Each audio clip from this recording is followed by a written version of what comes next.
Good morning, student.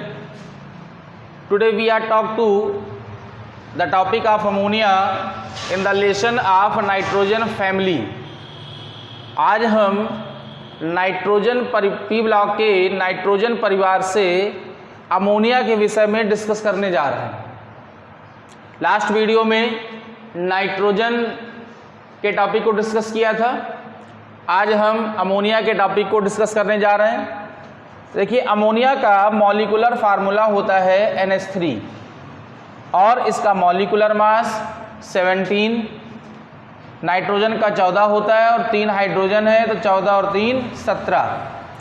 तो इसका molecular mass यानी अणु भार इसका 17 हो गया। स्ट्रक्चरल फार्मूला यानी इसका संरचना सूत्र जो है वो इस तरह से बनता है। नाइट्रोजन के अंतिम कक्षक में 5 इलेक्ट्रॉन होते हैं और 5 इलेक्ट्रॉन में से 3 इलेक्ट्रॉन एक हाइड्रोजन के साथ में कोवैलेंट बॉन्ड बना लेते हैं, सहसंयोजी बंध बनाते हैं और 2 इलेक्ट्रॉन बच जाते हैं, अर्थात यहाँ पर एक लोन पेयर इलेक्ट्रॉन बच जाता है। ये जो एक यहाँ दिखाया गया है 2, इसका मतलब हो गया एक लोन पेयर इलेक्ट्रॉन बच जाता है। अब चूंकि नाइट्रोजन और हाइड्रोजन के बीच में कोवैलेंट बॉन्ड तो बना हुआ है, लेकिन अपने वर्ग में नाइट्रोजन सबसे प्रबल ऋण विद्युतीय तत्व होता है और हाइड्रोजन सबसे प्रबल धन विद्युतीय तत्व होता है। इसलिए यह प्रबल ऋण विद्युतीय तत्व इस प्रबल धन विद्युतीय तत्व के साथ में हाइड्रोजन बॉन्ड का निर्माण करता है। तो अमोनिया के अणुओं में हाइड्रोजन बॉन्ड बनता है इनके बीच में। तो हाइड्रोजन बॉन्ड बनने के कारण ये जल्दी से टूटते नहीं हैं और हाइड्रोजन बॉन्ड होने के कारण ही अमोनिया जो है वो तरल में पाया जाता है। इसके आगे भी रीजन्स और भी मिलेंगे, वहाँ पर बताए जाएंगे। तो अभी आप यहाँ पर ये समझिए कि यह प्रबल ऋण विद्युतीय तत्व है और हाइड्रोजन प्रबल धन विद्युतीय तत्व है। प्रबल ऋण विद्युतीय और प्रबल धन विद्युतीय तत्वों के बीच में हमेशा हाइड्रोजन बॉन्ड बनता है। तो अमोनिया के अणुओं के बीच में जो सहसंयोजी बंध बना हुआ है वो हाइड्रोजन बॉन्ड है। आइए अब देखते हैं कि अमोनिया का निर्माण कैसे किया जाता है। तो ये MOP लिखा है, मतलब मेथड ऑफ प्रिपरेशन, बनाने की विधि। कैसे इसको बनाते हैं? अमोनिया बनाने की बहुत सारे मेथड्स हैं, लेकिन हम मुख्यतः 2 विधियों का यहाँ पर डिस्कशन कर रहे हैं। पहला है आपका लैब मेथड और दूसरा है इंडस्ट्रियल मेथड। तो लैब मेथड यानी प्रयोगशाला में अमोनिया का निर्माण किस तरह से किया जाता है। तो अमोनिया का निर्माण प्रयोगशाला में अमोनियम क्लोराइड और बुझे हुए चूने की क्रिया से बनाया जाता है। अमोनियम क्लोराइड और बुझे हुए चूने की जब क्रिया कराई जाती है तो उससे अमोनिया प्राप्त होता है। जब इसकी क्रिया कराते हैं और इसको गर्म किया जाता है तो गर्म करने पर ये जो अमोनियम है वह 2 भागों में टूट जाता है। NH3 और H में यह हाइड्रोजन आयन में टूट गया और ये NH3 अमोनिया रिलीज हो गया। ये हाइड्रोजन निकल करके कैल्शियम हाइड्रोक्साइड का जो OH आयन है उस OH आयन के साथ में ये जुड़ जाता है। अमोनियम का हाइड्रोजन आयन रिलीज हो करके हाइड्रोक्साइड आयन के साथ जुड़ करके H2O बना देता है। HOH से मिलके H2O बना देता है। और जो कैल्शियम है वो कैल्शियम क्लोरीन से क्रिया करके कैल्शियम क्लोराइड में परिवर्तित हो जाता है और अमोनिया जो है वो प्राप्त हो जाती है। तो अमोनिया गैस हमें यहाँ पर प्राप्त हो जाती है।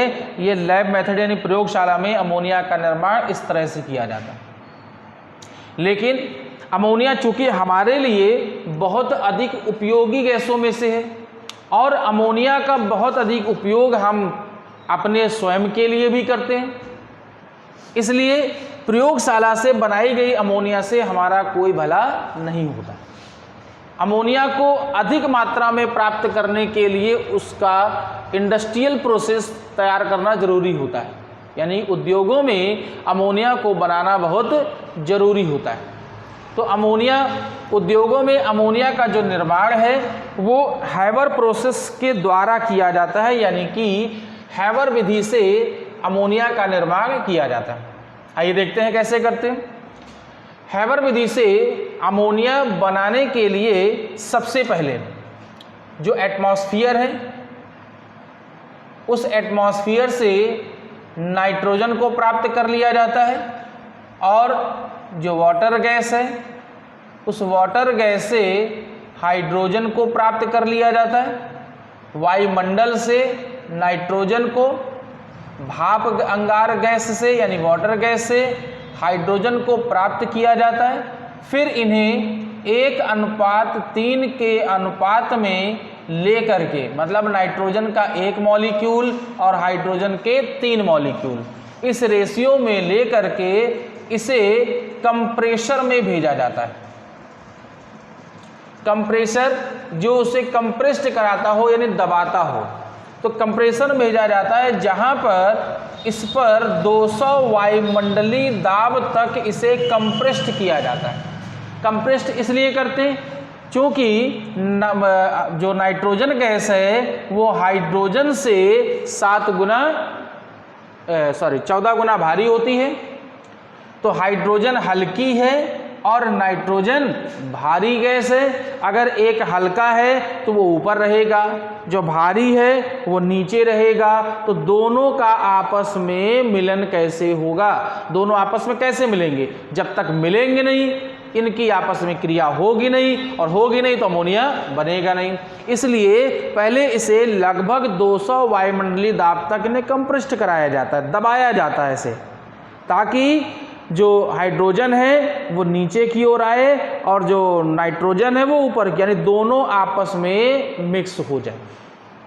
तो 200 वायुमंडलीय दाब तक इन्हें कंप्रेस्ड कराया जाता है। जब ये कंप्रेस्ड हो जाते हैं नाइट्रोजन और हाइड्रोजन, तो अब इन्हें भेज दिया जाता है कैटलिस्ट चैम्बर में, उत्प्रेरक कक्ष में भेज दिया जाता है। उत्प्रेरक कक्ष में आयरन उत्प्रेरक और मॉलिब्डेनम वर्धक होता है। वर्धक मतलब जो आयरन की क्रियाशीलता को बढ़ाने का काम करता है ये।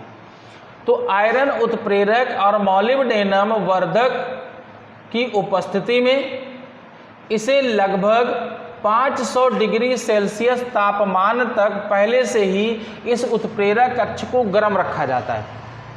उत्प्रेरक कक्ष को लगभग 500 डिग्री सेल्सियस ताप तक पहले से ही गर्म करके रख दिया जाता है। जब ये गर्म हो जाता है तो अब यहाँ से जो कंप्रेस्ड हुआ नाइट्रोजन और हाइड्रोजन जो आया हुआ है, नाइट्रोजन और हाइड्रोजन जो कंप्रेस्ड आया है वो इस कैटलिस्ट चैम्बर में जाता है। जैसे ही कैटलिस्ट चैम्बर में ये पहुँचता है, नाइट्रोजन और हाइड्रोजन, चूँकि सारे देखिए मीडियम्स इसको मिल चुके हैं, आयरन कैटलिस्ट हो गया, मॉलिब्डेनम प्रमोटर हो गया, 200 वायुमंडलीय दाब तक यहाँ गर्म किया और 500 डिग्री तक पहले से यहाँ पर गर्म किया है, 200 वायुमंडलीय तक यहाँ पर इसको दबाया गया था। तो सारे मीडियम्स मिल जाते हैं। इस पर मिलने पर नाइट्रोजन और हाइड्रोजन दोनों आपस में क्रिया करके यहाँ पर अमोनिया का निर्माण कर लेते हैं, यानी अमोनिया दोनों मिल करके अमोनिया में परिवर्तित हो जाती है। लेकिन कैटलिस्ट चैम्बर में अधिकतम 15% तक ही अमोनिया गैस प्राप्त होती है। अधिकतम 15% तक ही अमोनिया गैस बनती है। बाकी जो गैस है वो नाइट्रोजन और हाइड्रोजन के रूप में वैसे ही बनी रहती है, वो नहीं परिवर्तित होती। परिवर्तित सिर्फ उतनी ही होती है कि जो कंप्रेस्ड कराया गया था, तो कंप्रेस्ड कराने पर जितने मॉलिक्यूल्स आमने सामने आ गए, हाइड्रोजन के और नाइट्रोजन के जितने मॉलिक्यूल आमने सामने आ गए, उतने तो उन्होंने आपस में क्रिया कर ली और क्रिया करके अमोनिया में परिवर्तित हो गए। लेकिन जो ऊपर वाले थे और जो नीचे वाले थे वो आपस में कभी क्रिया नहीं कर पाते, इसलिए लगभग 85% तक नाइट्रोजन और हाइड्रोजन वैसे ही बना रहता है। अब यहाँ से नाइट्रोजन, हाइड्रोजन और बनी हुई लगभग 15% तक जो अमोनिया है, इन गैसों के मिश्रण को अब रेफ्रिजरेटर चैम्बर में भेज दिया जाता है। रेफ्रिजरेटर चैम्बर मतलब ठंडा करने वाला कक्ष। इस कक्ष में जो पाइप है जिस नली से होकर गुजारा जाता है वो नली जिगजैग बनाई जाती है। जिगजैग माने घुमावदार इसलिए बनाई जाती है ताकि काफ़ी लंबे समय तक वह उस द्रव के अंदर यानी ठंडे पानी के अंदर बनी रहे। अगर फ्लैट बना देंगे तो सीधी चली जाएगी। जिगजैग यानी घुमावदार बनाई जाती ताकि काफ़ी लंबी दूरी वह तय करते हुए नीचे आए, और जितनी ज़्यादा लंबी दूरी तय करेगा उतनी ही देर तक जो अमोनिया है वो ठंडे वातावरण में रहेगा। इसीलिए यहाँ पर जिगजैग यानी टेढ़े मेढ़े जो रास्ते बनाए जाते हैं। और इसके अंदर अब ठंडा पानी लगातार गिराया जाता है, ऊपर से ठंडा पानी गिराया जाता है और यहाँ से निकलता रहता है। ठंडा पानी इसलिए गिराया जाता है ताकि ये जो पाइप है वो ठंडा बना रहे। जब पाइप ठंडा बना रहेगा तो इसके अंदर से होकर के जो नाइट्रोजन और हाइड्रोजन जो अमोनिया इसके अंदर से गुजरेगी वह भी ठंडी हो जाएगी। लेकिन नाइट्रोजन और हाइड्रोजन चूंकि हल्के होते हैं इसलिए यह ठंडे होकर के द्रवित नहीं हो पाते। अमोनिया चूंकि इनसे भारी होती है, भारी होने के कारण जब इसमें से होकर के गुजरती है तो वो संघनित यानी ठंडी हो जाती है, और ठंडी होकर के संघनित हो जाती है। संघनित होने पर द्रव अवस्था में बदल जाती है। इसीलिए बहुत देर तक इसके अंदर से होकर गुजारा जाता है ताकि जितनी देर तक रहेगा उतनी ही ज़्यादा यह ठंडी होगी, और जितनी ज़्यादा ठंडी होगी उतनी ज़्यादा संघनित होगी, और जितनी संघनित होगी उतनी ज़्यादा वो द्रवित अवस्था में परिवर्तित हो जाएगी। तो यहाँ पर जब नीचे से निकलती है तो यहाँ से लिक्विड जो अमोनिया है वो अमोनिया ठंडी होकर के द्रव अवस्था में आ जाती है और यहाँ पर बूंद बूंद करते हुए जमा हो जाती है। इसे आउटलेट से यानी निकास द्वार से बाहर निकाल लिया जाता है, तो यहाँ से लिक्विड अमोनिया यानी द्रव अमोनिया हमें प्राप्त हो जाती है। बाकी नाइट्रोजन जो हाइड्रोजन गैस है वो भी यहीं से बाहर निकलती है, लेकिन उसके बगल में एक रिसाइकलिंग पंप लगा होता है। रिसर्कुलेशन पंप बोलते हैं उसको, मतलब परिसंचरण पंप। परिसंचरण मतलब यहाँ पर बची हुई नाइट्रोजन और हाइड्रोजन जो गैस है उसे यह खींच लेता है। नाइट्रोजन और हाइड्रोजन जो गैस है रिसर्कुलेशन पंप उसे खींच लेता है, और खींचने के बाद उसे वापस सर्कुलेट कर देता है